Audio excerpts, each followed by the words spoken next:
திருமாவளவன் பாமகவோடும் சேர மாட்டோம், பாஜகவோடும் சேர மாட்டோம், அந்த கட்சிகள் இடம்பெறுகிற கூட்டணியில் சேர மாட்டோம். இதனால் என்ன பாதிப்பு வந்தாலும் ஐ டோன்ட் கேர். அதை பற்றி நான் எனக்கு இதெல்லாம் முக்கியம், பதவிதான் முக்கியம் சொன்னா இப்படி எல்லாம் பேச முடியுமா? பேசுவாங்க. புதிதாக கட்சி தொடங்கி இருக்கிற நடிகர் நண்பர் விஜய் அவர்கள் கூட புத்தக வெளியீட்டு விழாவுக்கு வரும்படி அழைப்பு விடுத்த போது விகடன் இதழின் சார்பில் அது ஒரு தவறான யூகத்தை கொடுத்து விடக்கூடாது,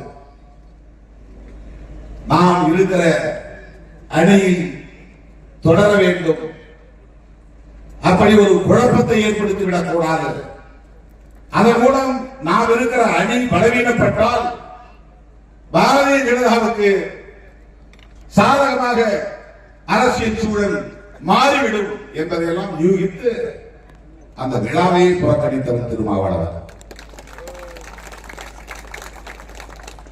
அவர்கிட்ட சொன்னார், அண்ணன் நமக்கு வரல, ஆனால் அவர் மனசு நம்மோட இருக்கும்.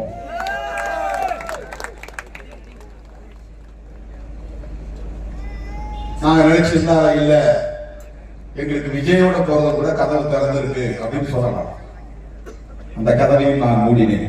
அதுதான் திருமாவளவன். பாஜக தலைமையிலான அணி, அதையும் மூடினேன். அப்போதே நான் சொன்னேன், அதிமுக நமக்கு பல தொகுதிகளை தருவதற்கு தயாராக இருக்கிறது, கூட்டணி அரசுக்கும் ஆட்சிக்கும் அது உடன்பட தயாராக இருக்கிறது, போனால் துணை முதலமைச்சரையும் கோரலாம், கூடுதலாக 3-4 அமைச்சர் பதவிகளையும் பெறலாம், இப்படியெல்லாம் ஆசை காட்டிய சிலர் உண்டு.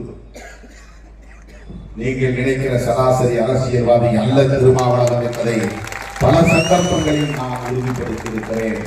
இந்த ஆசைகளால் திருமாவளவனை வீழ்த்திவிட முடியாது என்பதை உறுதிப்படுத்தியிருக்கிறேன்.